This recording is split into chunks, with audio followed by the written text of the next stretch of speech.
Am I audible? Well, ma'am को बोल दिया लेने. Hello. Yes, you are audible, ma'am. Megha. Okay. Good evening, everyone. Yes, I shall start because I was not able before. Right. Good evening, everyone. I am Dr. Megha Ladha. Pleasure to have you all as participants and all the dignitaries here. I would request all participants to keep you right. I request all participants to keep yourself in a mute mode. So to this, yes. So now I've already started, ma'am. I request all participants to keep themselves on a mute. Right. And any questions you can put in the chat box so that the speaker can answer later. Okay.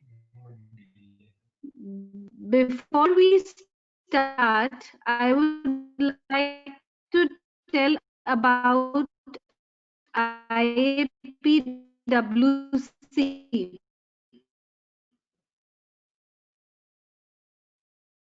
IAPWC started on 30th May 2018.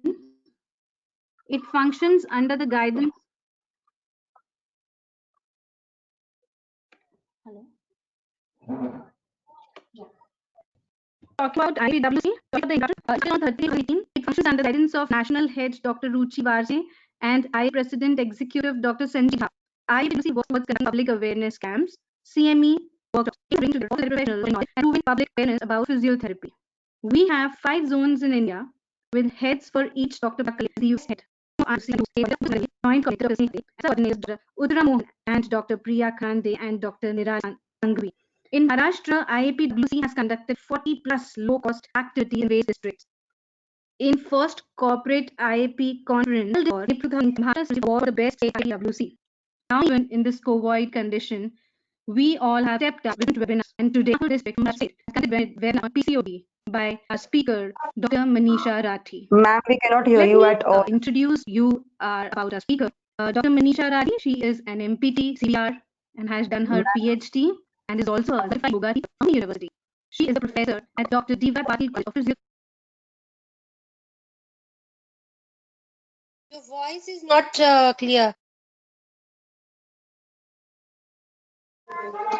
Ma'am, it's breaking. The speed is going very fast. We cannot hear. We did not hear a word you spoke till now. Okay, I think Dr. Sonal will lead right now. Because of some network issues, I will hand over to Sonal.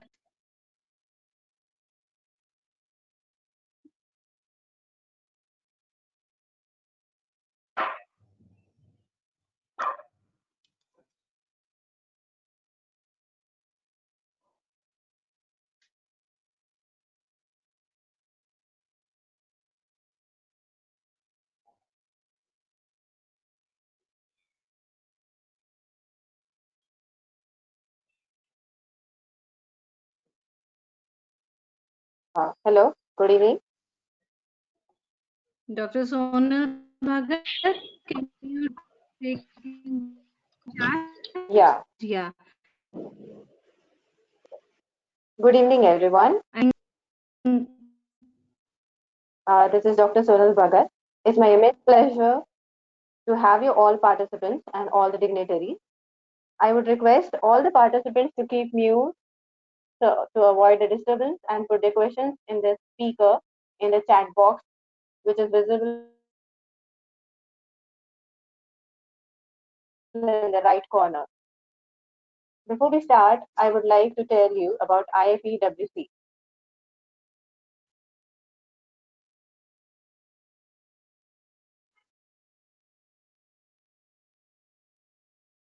Hello.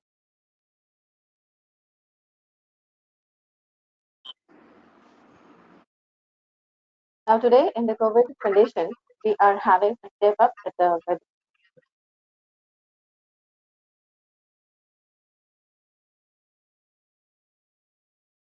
Hello. Yes, Dr. Sonal, you continue. Yes, ma'am, you're audible. Am I audible? I was not getting it. Yes, ma'am, you're audible. Okay. Dr. Sonal, you're The next audible. point, yes, ma'am. We are having today's topic on PCOD by Dr. Manisha Rathi ma'am. It's my immense pleasure to introduce Dr. Manisha Rathi ma'am. She is a professor.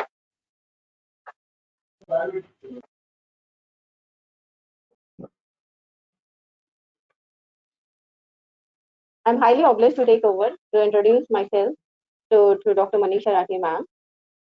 It was when 2004 I was being introduced to the world of physiotherapy and my admissions in Dr. D.Y. Patil College, and it was with a fresh faces and blank mind that she enlightened us with what is physiotherapy.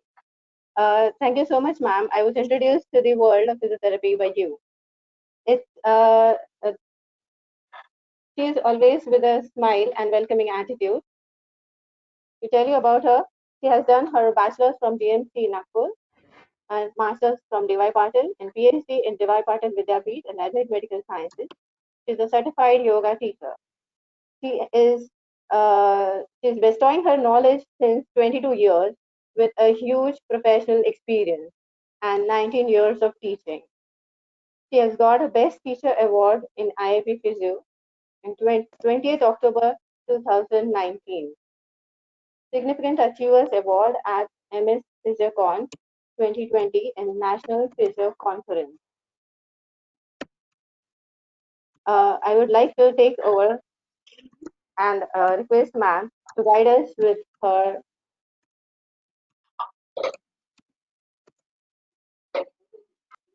knowledge in PCOS. Over to you, ma'am. Thank you so much, Dr. Sonal. Am I audible? Yes, ma'am. Okay. I'm very much grateful to the whole organizing committee for giving me this opportunity to share my experience and knowledge in the field of women's health, especially with you all. Thanks, Dr. Suvarna Ganveer, State Coordinator, IIP Women's Cell, for giving me again this opportunity for sharing my knowledge. I thank Dr. Snehal Patel, State Joint Coordinator, and all the sub-coordinators, Dr. Uttara Mohan, Dr. Priya, and Dr. Nirali also for helping me in organizing this, for helping me in sharing my experience with you all. I congratulate Nagpur district coordinators of IIP Women's Cell team, whole team, Dr. Megha, Dr. Sonal and Dr. Pallavi for organizing this wonderful webinar during this COVID period.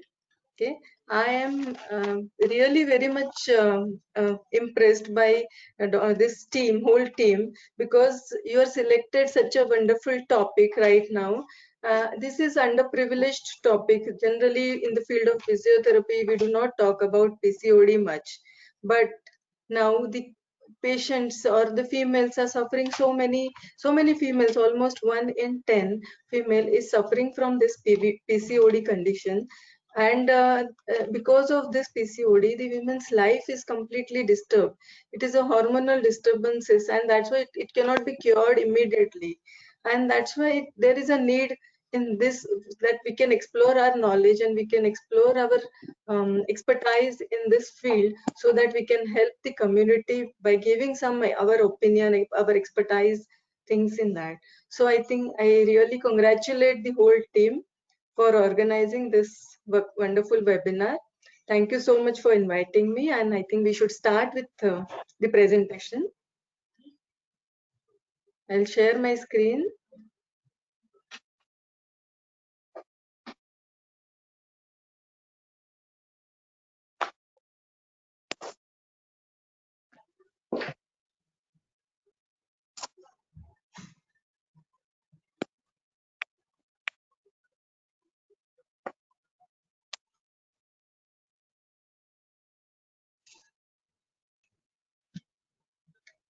Can you Ma'am, all keep see it on the presentation? slideshow. Full slideshow. First slide. Yeah, it is in slideshow.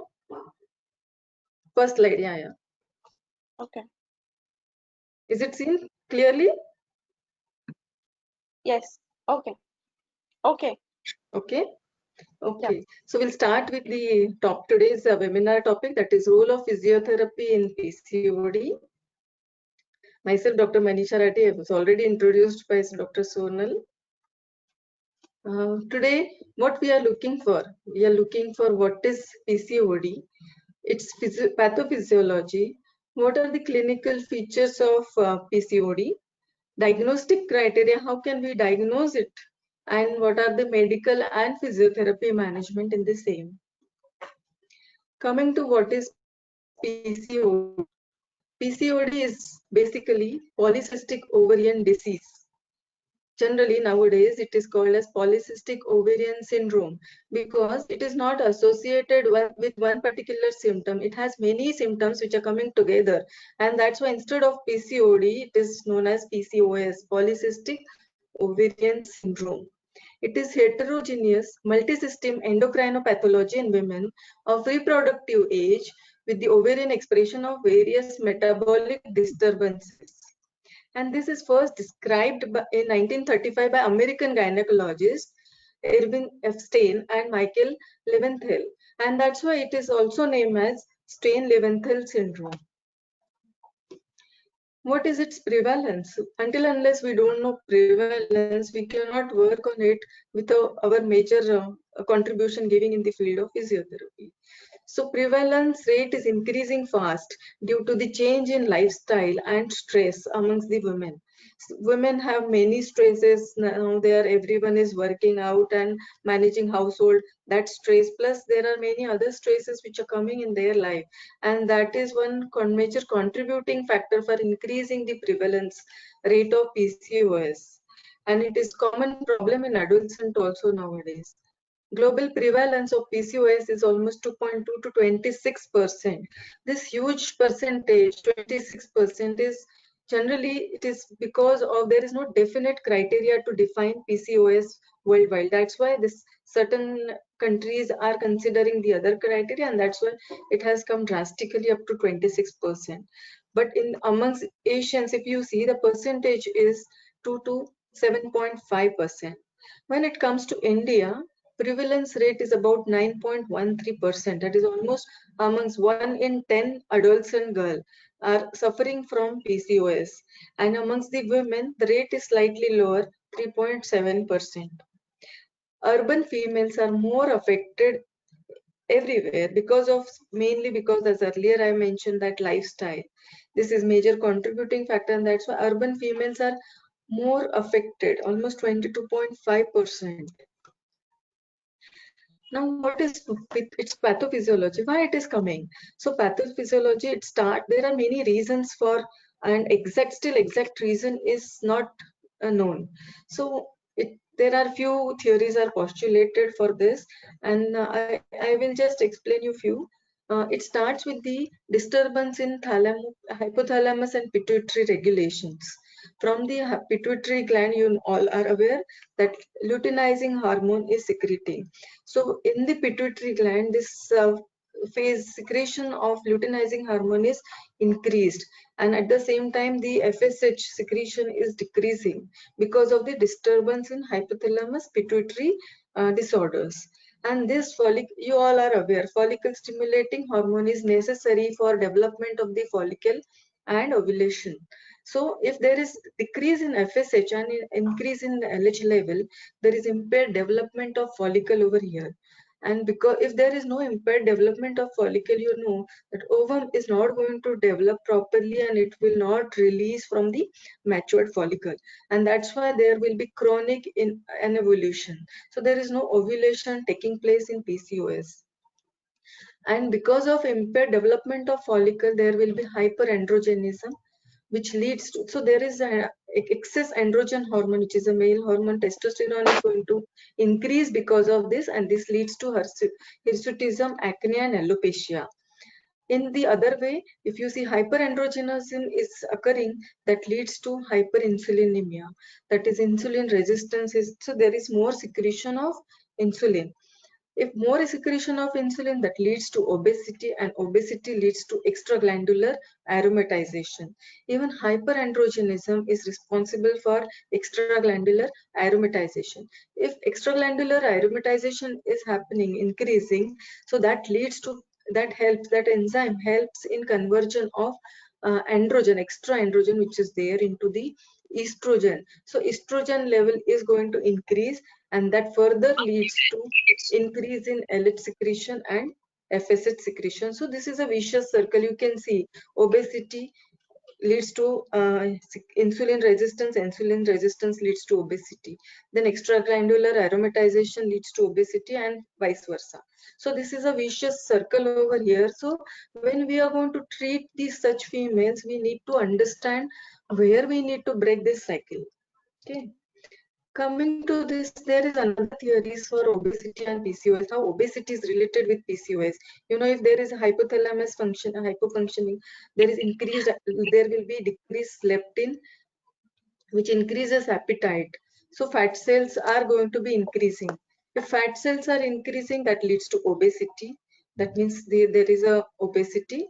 This leads to insulin resistance, and hyperinsulinemia is going to occur. Because of this, finally, the androgen is going to increase.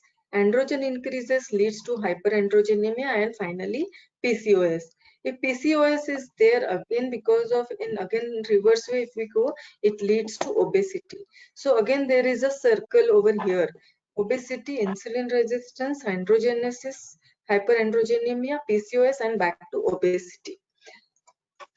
Then again, similar way, we can see that insulin resistance, if there is an insulin resistance, that leads to hyperinsulinemia.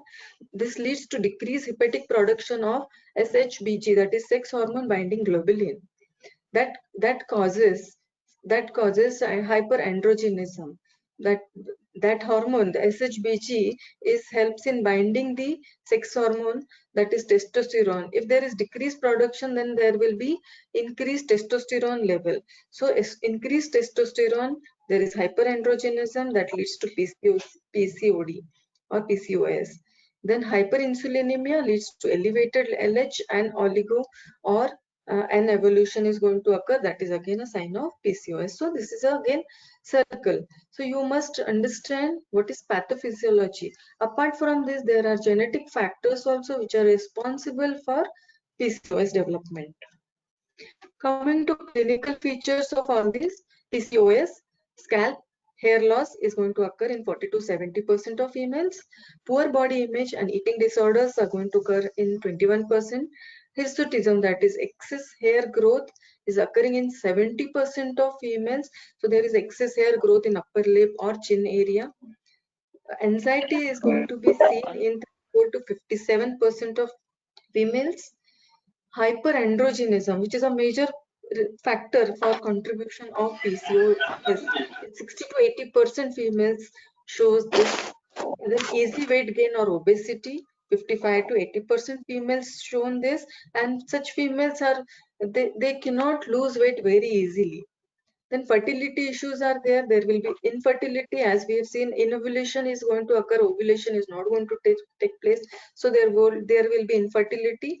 And second is there will be chances of miscarriage in first trimester of pregnancy because of the hormonal regulation is not proper. Depression is there in 28 to 64% of females because of hormonal problems, as well as because of other issues like fertility and hirsutism and obesity. So depression is there. Then acne, because of male hormone increasing, acne is going to occur. High level of insulin resistance amongst 30 to 50% of females, that leads to type 2 diabetes. Then cardiovascular issues are going to occur, as we all know.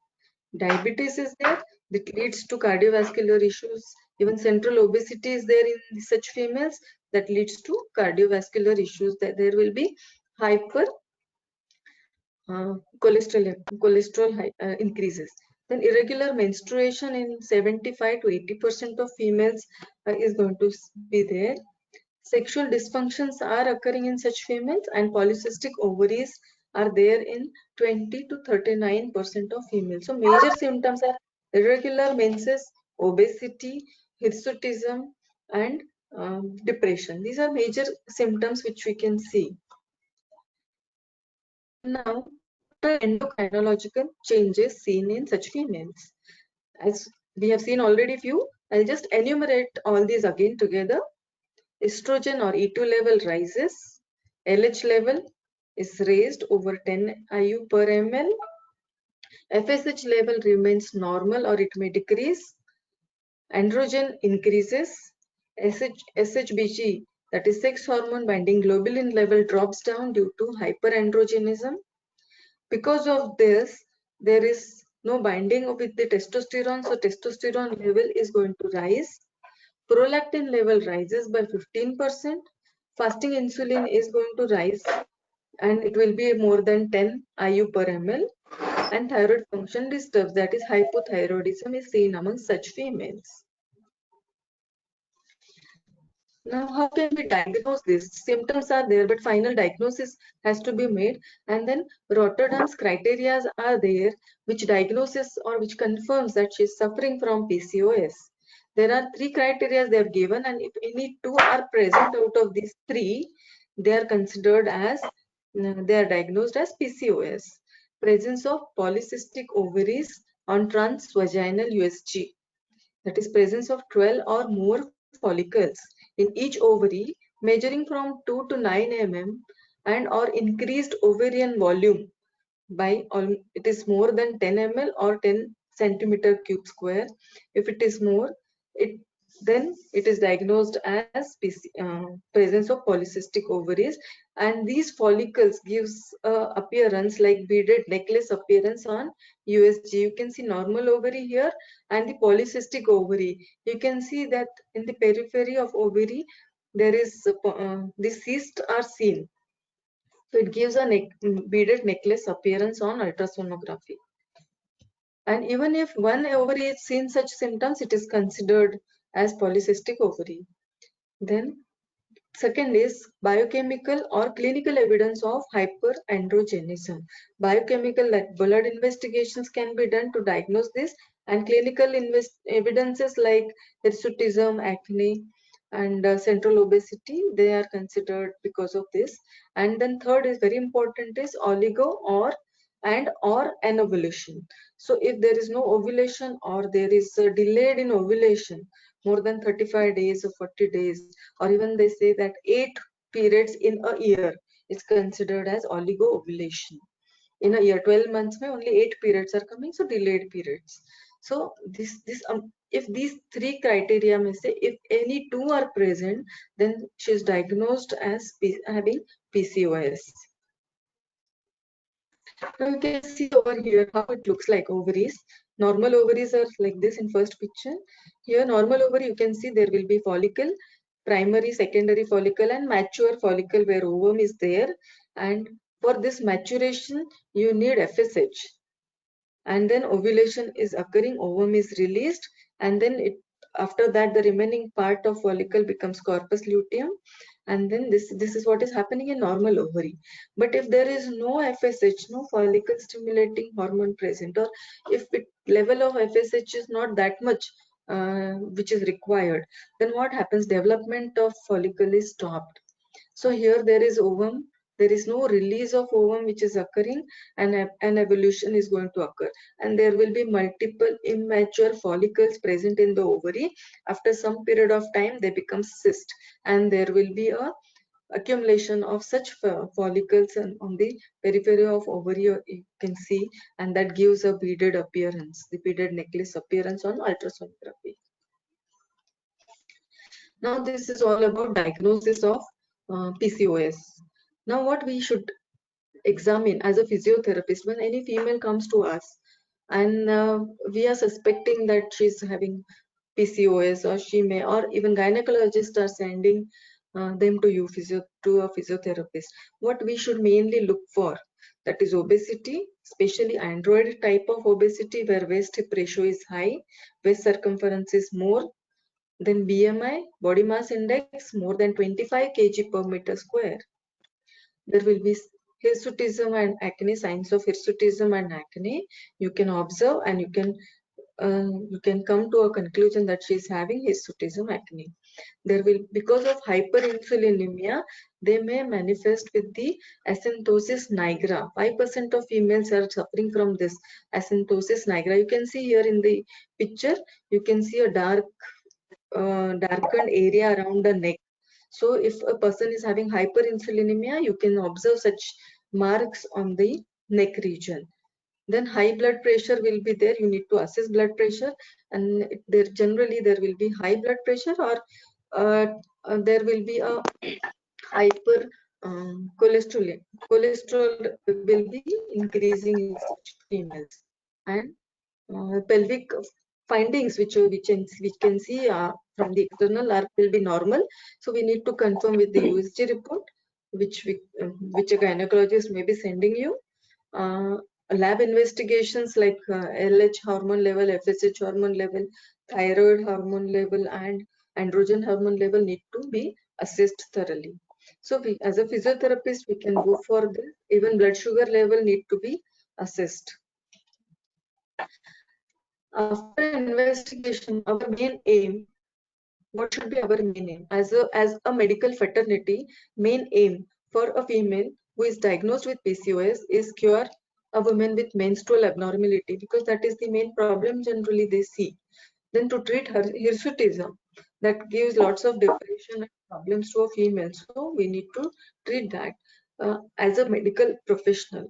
To treat infertility, to lose weight, and to prevent long-term effect. Long-term effect in this sense, they are having diabetes because of hyperinsulinemia, and they are having cardiovascular problems, like they may develop cardiovascular diseases later. So your aim of treating this should be like this, a medical fraternity aim. Then how should we treat all these conditions? As medications, which is generally given by a gynecologist or medical professional, we should be just knowing this. We cannot give any medications. So what medications generally they take? They are generally OC pills.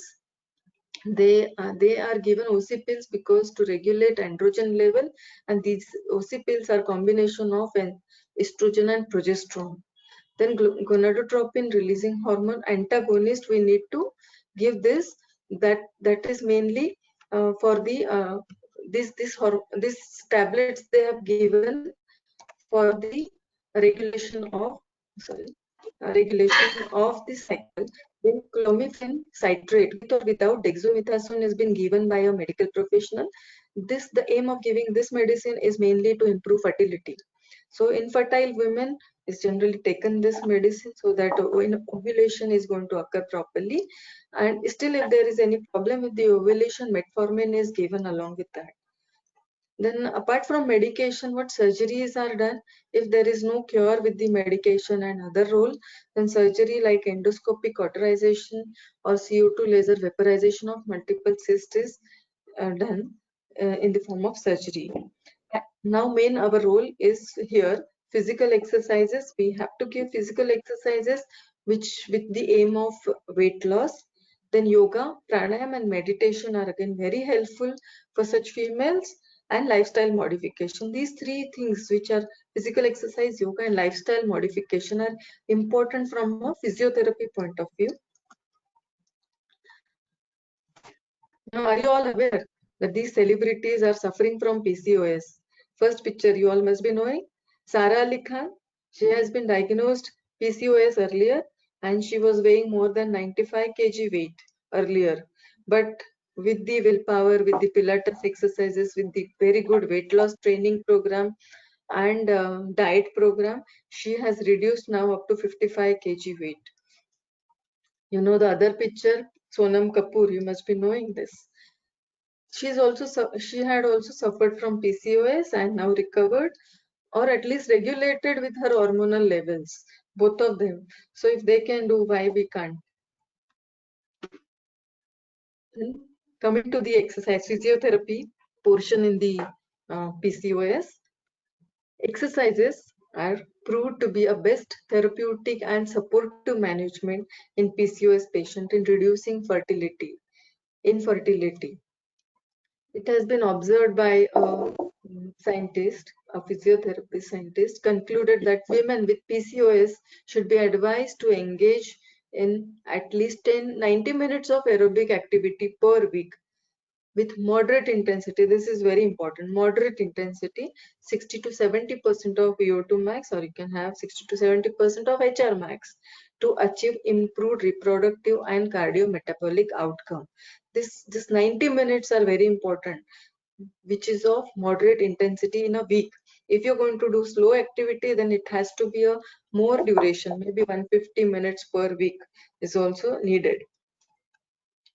Then how these exercises helps? Exercises reduces the risk and restores fertility and quality of life in PCOS patients through inducing hormonal changes of testosterone, androstenedione, combating obesity, metabolic syndrome, reducing inflammatory markers, and increasing immunity. So exercises helps in all these, and that's why it is very important to give exercises in PCOS females. How it helps? It manages glucose and insulin. As we all know, when you do exercises, your excess sugar uptake is going to increase, and then insulin level is going to maintain. It lowers the cholesterol level, which is increased due to hyperinsulinemia, and that's why exercises helps in reducing cholesterol level. It promotes feeling of wellness. This is again very important because such females are suffering from depression. So if you give them exercises, they will start feeling of good, and they will start losing, they will reduce depression level also. Then better quality of sleep, this is needed because they will be under tension, stress and all. So exercises helps in improving sleep. It regulates hormone. This is very important because the whole PCOS is the main problem with the PCOS is hormones. So when you do exercises, it regulates hormonal levels. It reduces, all aerobic exercises or any kind of exercises. If you have performed for some period of time, it decreases LH level and testosterone level. It decreases. Then it decreases prolactin level. It decreases insulin level, and it helps in calorie burn, and that's why it regulates it helps in reducing weight loss also. So exercises are very helpful in all these things, which are the general symptoms observed in PCOS. Okay. How we should go ahead with the weight loss? This is our prime role right now. Weight loss. Apart from exercises, diet is again very important thing. You must inform, or you must explain your patients with PCOS that eat low carbohydrate diet. They should not have excess carbohydrate. So as far as possible, eat lower carbohydrate diet. Eat food with high water content. Make sure to eat enough fiber so that there is no problem later on with the digestive system. Then eat mini meals throughout the day. You can have 2 hours food. A small quantity of food is important here, and avoid all foods and beverages that contains added fructose and other sweeteners. You must avoid junk foods. We are nowadays because of COVID, everyone is preparing at home and not having junk food, but otherwise you must take care that junk food has to be avoided. Excess beverages which gives excess sweetness must be avoided, and eat healthy fresh food which is going to be helpful for losing weight. Now, how coming to the main part of exercises, aerobic exercises we need to give for such females to reduce the weight. It has been observed that 16 weeks of individualized aerobic exercises, this is very important, individualized, because you cannot have a fixed protocol. Guidelines can be given, and you need to assess patient's capacity she's obese, she may be 90 kilo, 100 kilo, 105 kilo. So you cannot give the same exercise protocol for everyone. So you need to assess everyone's aerobic capacity, and accordingly you can give aerobic exercise training to such females. 5 days per week. It is very important. 5 days per week. And it has been observed that these, if you do 5 days per week exercises for 16 weeks, it showed independence of changes in the body weight and adiposity.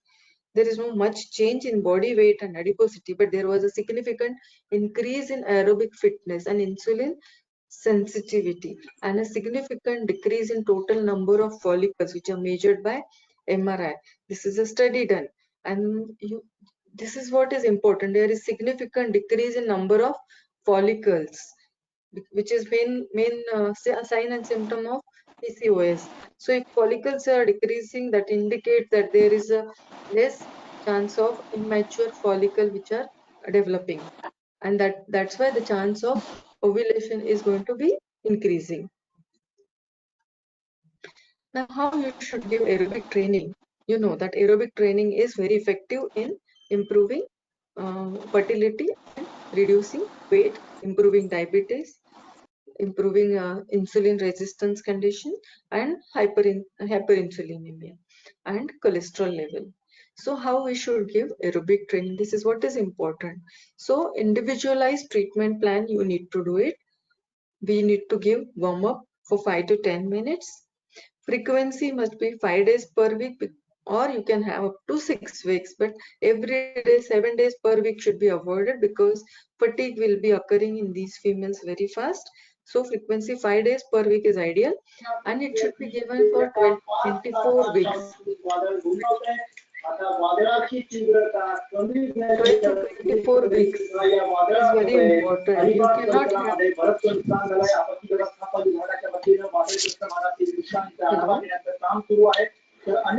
Hello? Frequency 5 days per week for 12 to 24 weeks must be given. You cannot give just exercises for 1 month or 2 months and expect recovery in PCOS female, because it's totally a hormonal disorder. So you need a long-term treatment protocol for such females. So when patient comes to you in the beginning, you need to explain them, counsel them properly so that they are ready to do exercises for at least 3 to 6 months. 12 to 24 weeks of protocol is important. Then intensity, high intensity, there can be combination of exercises in terms of intensity. You can give a short duration exercises, or you can give a long duration exercises. If you're giving high intensity interval training like 70 to 75% of VO2 max, VO2 peak for 10 minutes and 15 minutes of active pause with 55 to 60% of VO2 peak exercises. So high intensity for 10 minutes and then low intensity, that is 55 to 60% moderate intensity, you can give for 15 minutes. That way also you can plan a protocol. For that you need to find out the VO2 peak, VO2 max for that patient, or you can use HR max also to calculate this. Then continuous practice, if you're not interested in giving high intensity exercise because there are many problems, patient is having patient is severely obese, patient cannot do high intensity exercises, having breathlessness and other associated symptoms, then you can go for a moderate intensity exercises for long duration, like continuous, but it should be given continuously with 60 to 70% of heart rate max, including large muscle group. You have to target large muscle groups. It's so that you can give exercises like running, cycling, or circuit training, or you can give dance aerobics also, or you can give mat exercises where you are giving these exercises continuously. See to it that they are doing exercises with 60%, minimum 60% of HR max continuously for at least 30 to 35 minutes. This is what is very important with the moderate exercise. And if you're giving high intensity interval training, then it's okay, 10 minutes high intensity, 15 minutes low intensity, like that you can shift. Then total duration of the exercise should be 30 to 45 minutes, and it should be fatigue free level. If you feel your patient is getting fatigued at 20 minutes only, in the beginning you can have such program like you can give up to 20 minutes, and then slowly you can increase to 30 minutes and then up to 40 minutes, 45 minutes. But you see to it that she's not getting fatigued. Then type of exercises that you can use treadmill, you can use bicycle, or you can use any whatever modalities or you are having for giving exercises, aerobic exercises, you can do that. And then progression, every 2 weeks you must assess VO2 max again, and 10% of VO2 peak or HR max you should keep on increasing every 2 weeks, so that you are targeting systems continuously. You are not just causing the or stagnated effect in such females, because you're going to give it for 24 weeks. It's not only 4 weeks or 10 weeks program, it is for 24 weeks. So every time you have to keep on increasing the intensity of exercises. So you need to reassess every 2 weeks, find out the new HR max, and then according, or VO2 max, VO2 peak, and then accordingly go for progression. And then in the end you go for cool down 5 to 10 minutes, which includes stretching, which also includes stretching exercises. This is very important. Stretching exercises helps in relieving the DOMS or pain which is coming after the exercises.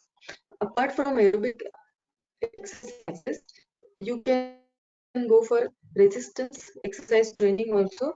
This is also be very effective in reducing weight or toning up the muscle and reducing fat mass, and it also helps in improving the insulin resistance level. Insulin which is increased, that also will be regulated with the resistance training exercises. And that's why you can give resistance training exercises also for females who are suffering from PCOS. And how you should give these exercises? You can give again same warm up for 5 minutes every time. It is important to give warm up. It helps in minimizing injuries. Then frequency, because it is a resisted exercises, you cannot give every day. So 2 to 3 days per week, alternate day, you can give resisted exercises. Otherwise, there will be severe muscle pain, DOMS, and re-injury is going to be there. So 2 to 3 weeks per through 2 to 3 days per week you must give for 12 to 24 weeks. Again, short term is not important in PCOS. It has to be more than 3 months, up to 6 months, up to 1 year exercises. Then intensity, here now you are giving resisted exercises. You must calculate 1 RM of all for the muscles which you are targeting, and initially you should give 60 to 70% of 1 RM weight for giving resistance training. Give 3 sets of exercise, 3 sets, 8 to 10 resistance stations you need to select, and every station you need to do 8 to 10 exercise repetitions, like stations like lateral pull down, military press, chest press, biceps and triceps curl ups, abdominal curl ups, split squat, leg curl ups, extensions.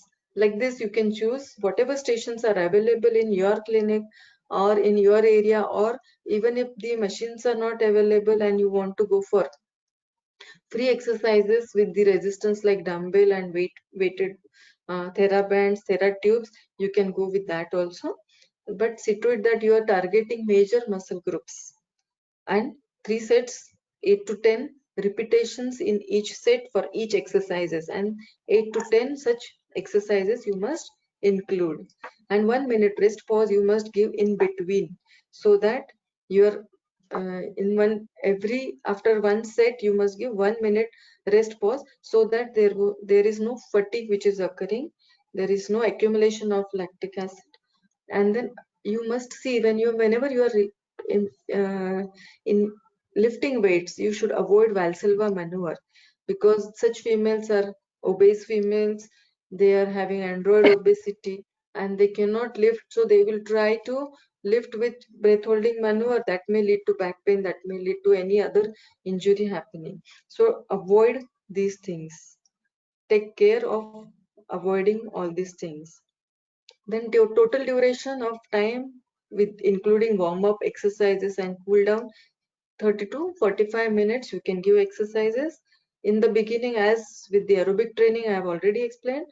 In the beginning, if you feel that patient is getting early fatigue, then don't go for 30 minutes or 40 minutes. In the beginning, you can go for 10, 20 minutes also. Train them for 1 week, 1.5, 2 weeks, and then start with 30 minutes to 45 minutes. Slowly improve. And then more dumbbells, therabands, weighted pulleys, whatever machines are available in your clinic, you can use it for giving resistance training. Then progression, repetition or sets can be increased based on the rating of perceived exertion or maximum voluntary contractions using weight. So you need to increase the repetitions. Earlier, as I said, you have given 8 to 12 repetitions per set. You can increase up to 15 repetition, 12 to 15 you can go. If you have started with 8 repetitions, now go for 10 or 12 repetitions or 15 repetitions per set. Or you can increase number of sets also.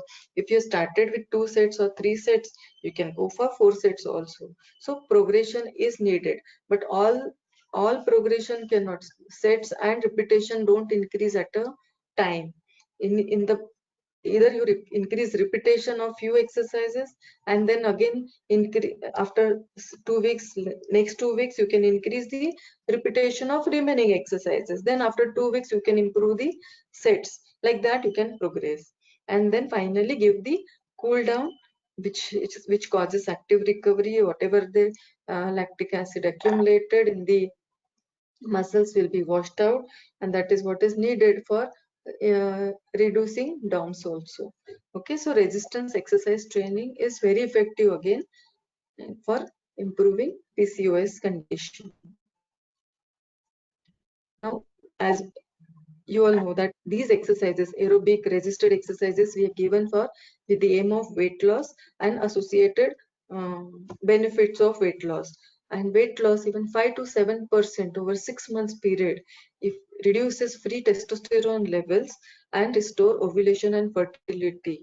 In a study, it has been observed that even you just reduce 5 to 7% of weight in 6 months, it is also fine, because such females, because of their hormonal level, it is very difficult to reduce their weight. It's not like this that you start exercises and suddenly they will start reducing 5 kg or 3 kg weight in a month, or in 2 months 5 kg. It's very difficult for them because of the complete hormonal problems. So you should motivate them to that. Even if 5 to 7%, suppose a patient comes to you with 100 kg weight and she is reducing 5 kg weight, she has come to 95, then also you give assurance that you are going to improve your condition, ovulation is going to occur back, fertility is going to be there. Okay, it will improve. So encourage them, motivate them, that is sufficient. It is very difficult for them to lose weight in one suddenly, like you have seen in other cases. They can lose weight, just reduce diet and do some exercises for some period of time, and they lose weight. But in PCOS it is very difficult to lose weight, and that's why long-term treatment is important. And you need to motivate them. You find out barriers, what are the barriers, motivators, and need for support before prescribing them any physical activity. What motivators is needed generally, that as I already said, you need to encourage them. Even some amount of weight they are reducing, that helps in boosting their morale. Barriers, like generally family members are there who are continuously wishing them, because of infertility they are continuously telling that when you will become pregnant, we are waiting, and all this. Mother-in-law and husband's pressure, family pressure is there. Even sometimes barrier for not doing exercises, time constraint is there, they are doing job or household activity, so for them exercise for 1 hour becomes difficult. So find out such barriers, and then how we can modify such barriers in a positive way, so that they can do the physical activity in whatever scenario they are present. So you must consider these barriers, must consider motivators, and need for support. You have to support them, you have to explain all these things to the family members also, so that they will support her in doing all these in exercises or taking a proper treatment for PCOS. Then coming to some studies which are found, as I have already told you, PRT is very effective. So effect of PRT on exercises, a study done by Visa et al. In 2016. They have given PRT for 12 weeks. See here, 12 weeks, 4 sessions per week.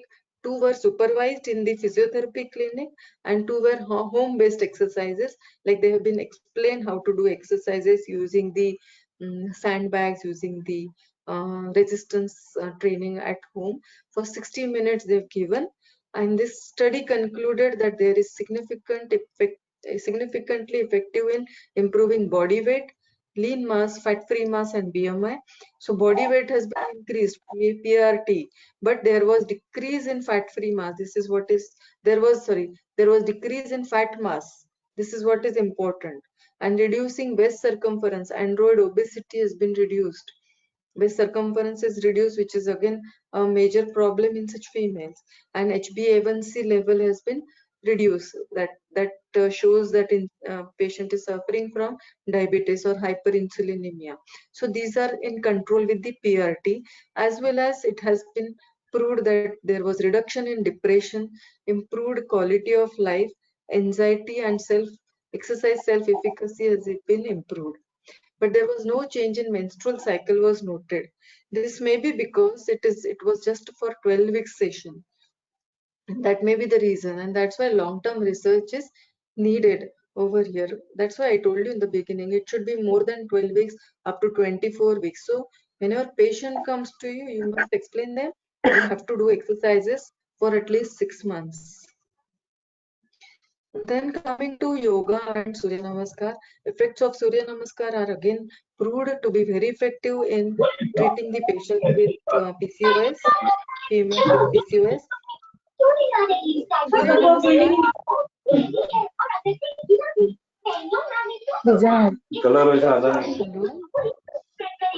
Hello. So effect of Surya Namaskar in females with PCOS, Surya Namaskar with empty stomach. If you do it for 5 times in the beginning every day, and then slowly increasing the number, you can increase up to 30 times in the period of 3 months, and then further increase up to 50 times also you can do it. See to it that her condition, how is it? Because she is obese, he has other problems, so it is very difficult for her to increase this number from 5 to 30. So you need to monitor them, you need to explain them properly. If there are any musculoskeletal problems associated, so you need to give them some alternative management. Even power Surya Namaskar is also beneficial in such females, but you must take care that she is not having any other associated problems, other musculoskeletal problems. She is not going to suffer with this. Practicing Surya Namaskar with pranayama. Pranayama in the form of Anulom Vilom, Kapalbhati, then Bhastrika Pranayam. These are again effective in treating PCOS. So Surya Namaskar with pranayama exercise for 4 months. They have observed that they are helpful in rejuvenation of physical and mental health. And also it has been observed that it facilitates to regulate menstrual cycle and reduces BMI and hair fall. And that's why Surya Namaskar with pranayama has been advised in the management of PCOS. So you must be knowing, all of you must be knowing all 12 steps of Surya Namaskar. So if they are doing it properly, definitely they will be getting cure from the PCOS over the period of time. Then Yogasana, again it has been proved that Yogasanas are very effective in treatment of the PCOS. Yogasana should be performed every day or at least 6 days a week for 30 to 45 minutes, and then you can get to see the results. These Yogasanas are Baddha Konasana. You must be knowing the butterfly pose. So sit comfortably. The atmosphere should be comfortable, well ventilated. Sit in a quiet room and then perform these asanas without any disturbances, hindrances. Okay, so Baddha Konasana, that is butterfly pose. Bhujangasana, cobra pose. Then you can do forward Naukasana. Dhanurasana, that is bow pose. Marjarasana and Vithilasana, that is cat and camel pose, we are all aware about this exercise. And then Padmasana and Shavasana, you all are aware, Padmasana and Shavasana. Along with these asanas, you can give Bharadvajasana, where you can sit in side sitting position and stretch yourself. Then Viparita Shalabhasana, you can see here Viparita Shalabhasana, lying in prone position and lifting both the legs together and hands together. So weight bearing is occurring on lower abdomen or pelvic region. That helps in improvement in the PCOD condition, PCOS condition. Then Balasana, where you can sit in Vajrasana position and bend forward as much as possible. So compressing the whole abdominal area. Then Prasarita Padottanasana, where you are spreading both the legs and slowly bending down forward, touching your forehead to the plinth. So it is also effective in PCOS. And Chakki Chalasana. You can see you have to sit in long sitting position with legs apart, and then you have to move forward and backward as much as possible in a circular manner. Like you are doing chakki, you must be knowing what is chakki, and then you are doing chakki chalasana over here. So all these asanas, Baddha Konasana, Bhujangasana, Forward Naukasana, Dhanurasana, and Cat Camel Pose, Padmasana, Shavasana, and all these asanas, if you give them for 45 minutes, 30 to 45 minutes, each asana you can have in the beginning for 1 or twice times, or you can increase up to 3 times in a day, 3 times, 3 repetition for each asana, and in the progression you can increase the duration of holding. Holding is very important, and you must do breathing exercises normally along with this. You should not hold your breath and do these asanas. So if you're performing these asanas, you can, for such females, they will definitely get to see a good cure. Then a study done by myself only, and along with one PG student, Dr. Veda, we have conducted a study on PRT versus yoga in female with PCOS for 12 weeks. Again, remember this 12 weeks, 3 days per week we have given these exercises, and for 30 minutes we have given, and remaining 3 days we asked them to do exercises at home.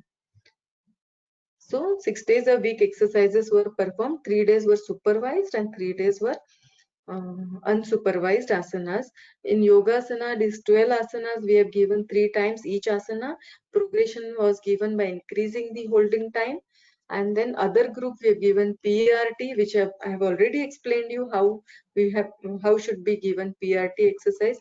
60% of 1 RM in the beginning, 2 sets, 8 to 12 repetitions we have given, and progression every 2 weeks we have given, wherein we had increased repetitions and sets also. So, and we found after 12 weeks of exercises, we found body weight and BMI was significantly reduced by yoga exercises, whereas dysmenorrhea was improved by PRT. There was no much significant changes observed in infertility and menstrual problems. Again, I can contribute this because we have given just a 12 weeks, since it was a PG student involved in, we had to restrict our time. So it was 12 weeks session, and that may be the reason why we couldn't get much changes in the infertility and menstrual problems. So if you give more period of time these exercises, I am sure that you will get definitely a good results. Then coming to Yogasana and naturopathy in PCOS, naturopathy interventions and yoga was given for 6 days, again 12 weeks, excluding days of menstruation. They have given together these naturopathy and yoga combination, where yoga was included, the yoga postures, pranayama, relaxation and kriyas, and naturopathy was included, hydrotherapy, mud therapy, manipulative therapy, and fasting and natural diet therapy. And they found that there was significant improvement in the significant improvement was observed in ovarian morphology, where they have seen decreased duration in intermenstrual cycle. In the beginning of the study, the females who were included in the study had almost intermenstrual period cycle was around 45 days, which was reduced to 31 days after these 12 weeks of exercises. And significant difference in anthropometric measurements was also seen, like body weight, BMI, chest circumference, waist circumference, and hip circumference, and mid-arm circumference in 2 groups. So it helps in weight loss as well as it helps in improving the ovarian morphology also. So this was about yogasana and naturopathy. And come to lifestyle modification. Since we are all aware that lifestyle is again a major contributing factor for development of PCOS along with the other reasons, reduction in addiction, lifestyle modification is very important. So reduction in addictions like smoking, it is very important to quit smoking. Even in urban females, rural females do smoke, and they have tobacco also. So that addictions has to be reduced immediately, or you can say it should be stopped immediately. Then balanced diet, you must have balanced diet which is including of all vitamins, fibers, and a small amount of carbohydrate and proper protein. And if a balanced diet has to be there, which includes fresh fruits also and salads also, sprouts, proteins, everything. And then regular exercises must be followed by all the females. Is not like this that one day they are doing exercise and other they are not doing, or they are doing in a group where they are spending more time in talking to each other only, and not concentrating on exact intensity of exercises. So that should not happen. So regular exercises must be inculcated in their lifestyle itself, and maintain stress-free environment. This is again important. So if you modify lifestyle, definitely you're going to change the or improve the PCOS symptoms. Like there will be improvement in free androgen index, there will be improvement in weight and body mass index, and PCOS, overall PCOS will be improving. Long-term effect of lifestyle modification on PCOS is yet to be studied on menstrual regularities, live births, and miscarriages. So there is again future scope. All these UG students or PG students, whoever is attending, you have tremendous scope of doing research in this field. You can do many research in PCOS females, starting from prevalence in various conditions till the management and a long-term management. So you can do a longitudinal studies considering the exercise protocol in them. So it is very important to go for holistic approach, or a holistic system of lifestyle changes, diet and exercises must be there to get rid of PCOS, polycystic ovary syndrome, naturally and permanently without any medication. So I think we must take care that we are doing all possible, we are giving all possible help, whatever, starting from the counseling, reducing depression and reducing anxiety, reducing their tension, stress. Starting from that counseling to lifestyle changes and some description about what to eat, and you can send them to nutritionist also. And exercise we must give them correctly and properly, and in the beginning itself tell them it is a long-term management, so they will not get rid that I'm not getting any improvement in small period and all. They will not be expecting this. Okay, so this is all about the PCOS. Thank you. Thank you so much. Hello. Thank you so much, ma'am.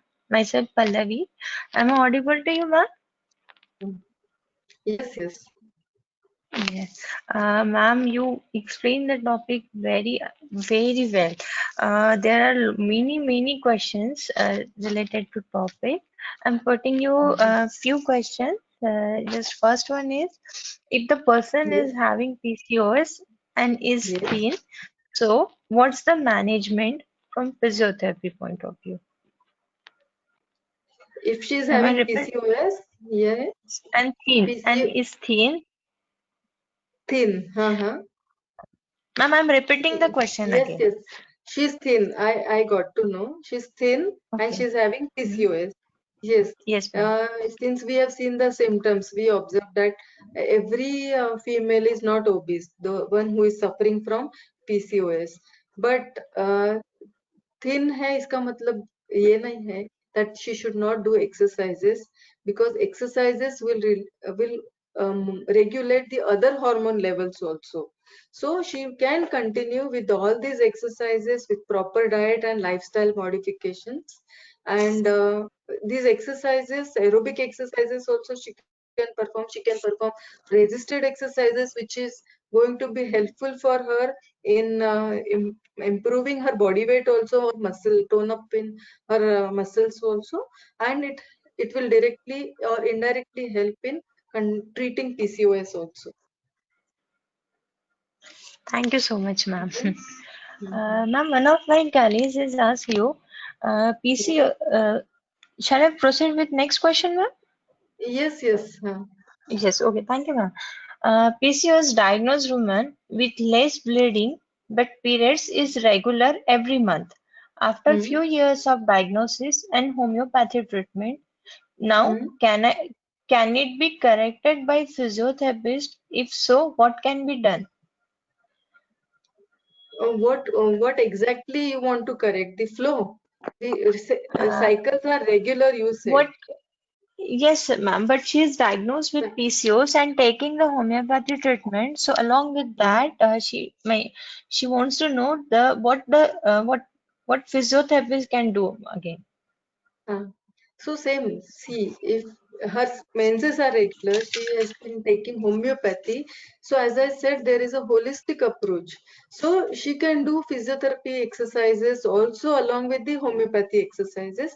So these aerobic exercises, whatever she feels she is comfortable with, aerobic or yoga exercises, she can perform all these exercises to because it is not a short term treatment, it is a long term. There are many consequences which are occurring because of PCOS, like diabetes, then hypertension, cardiovascular diseases which are occurring because of this.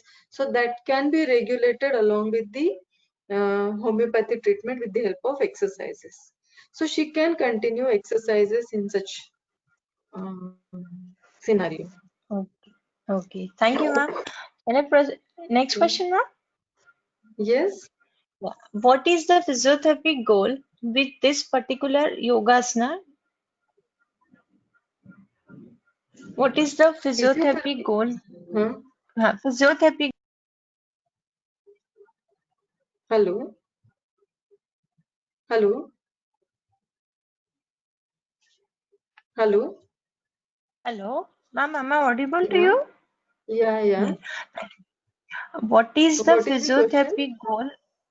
Ma'am, what is the physiotherapy goal with these particular asanas? These all asanas which I have shown you in my PPT. These asanas are helpful in weight reduction. They are helpful in regulating the menstrual abnormalities. They are helpful in reducing the cholesterol level, as well as they are helpful in regulating insulin. So all these asanas, if you perform, they definitely the flexibility, which is the other part, which is not related to PCOS, but related to PCOS, as I said, it helps in regulating the menstrual cycle and it helps in reducing the weight, which ultimately corrects the PCOS problem. So these are the aim. Okay. Okay. Yes. Thank you so much, ma'am. Ma'am, next question. Yeah. What is the role of PF exercises in PCOD? Pelvic floor exercises. Yes, ma'am. Yes. Mhm. Pelvic, see, PCOD, there is infertility, there is no delivery as such happened, or there are, as such, there is no pelvic floor muscle dysfunction observed or reported in females with PCOS. But to be like, if she's a married female and she's taking treatment, she's doing other exercises. So along with that, if she does these pelvic floor exercises, it helps in core muscle strengthening, which helps in improving other conditions also. So it's not compulsorily they must practice pelvic floor exercises, but considering the benefits of pelvic floor muscle strengthening exercises, in case of like if she's doing aerobic exercises, she's developing if she's developing back pain because of android obesity, her posture is not corrected, is not correct, is hyperlordosis is increased. So in such case you need to strengthen core muscles, and that's why pelvic floor muscle being one of the core muscle, you can go for strengthening this. But as such active role of pelvic floor strengthening in treating PCOS is not there. Okay. Next question, ma'am. Thank you. Yes, thank Ma'am, one of my colleagues is asking you, ma'am, if the patient is thin, she is doing regular exercises as diagnosed with PCOD, not taking any medicines, you. Yes. and not having Hmm. blood flow during the periods, but having the blood clot. So, is there any exercises for normalizing blood flow? She's having blood clot also. Yes, ma'am. She is saying that she is having the blood clots only to normalize the flow. What is there any kind of exercises? Specific normalizing flow, you can again, as I said, PRT, progressive repeated exercise training, is effective in regularizing the dysmenorrhea or the menstrual flow. And you can perform yogasanas also for regularizing this blood flow.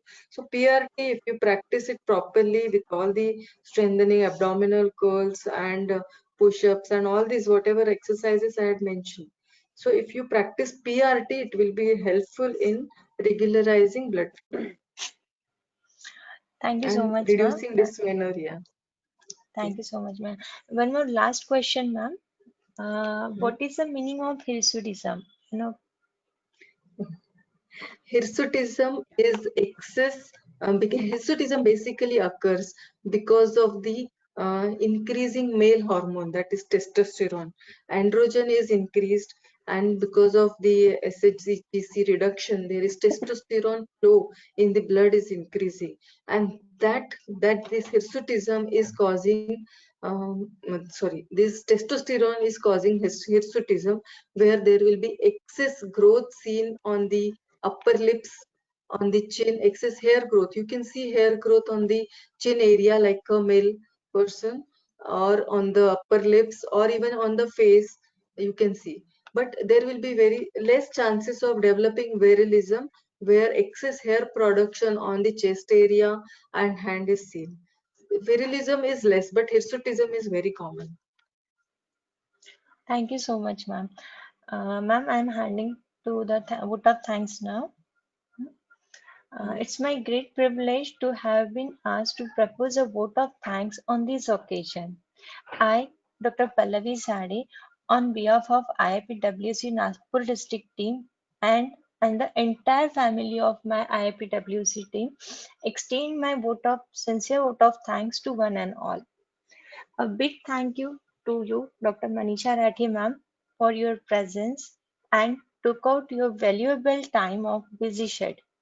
Your own ideas and style of explanation of the topic is fabulous. Today, I learned many new things. Thank you so much, ma'am. I wish to express Thank my you. gratitude to our national head, Dr. Ruchi ma'am, and our zonal head, Dr. Pooja ma'am, for providing encouragement and the support to organize this event. Thank you so much, ma'am. Event like this cannot happen over the night. The wheel starts rolling weeks ago. It requires planning and a bird eye for details. Yes, guys, yes, we have been fortunate enough to have been backed up by a team of our state coordinator, Dr. Suvarna Ganvir ma'am, and Dr. Snehal ma'am, our state joint coordinator. Thank you so much, ma'am, for your guidance. I extend my heartfelt thanks to all my state sub-coordinators, Dr. Uchra ma'am, Dr. Nirali ma'am, Dr. Priya ma'am, for your cooperations in the organizing this webinar. Thank you once again. Last but not least, as no program can become successful with a single person. So I extend my big thanks to our all participants in webinar. Thank you guys for making this event successful with your participation. With this good knowledge and beautiful memories, I declare the end of webinar session here. Please kindly put your feedback from a link which we have shared with you in a chat box and also on the webinar group also. Guys, do take care. Good night. Thank you so much.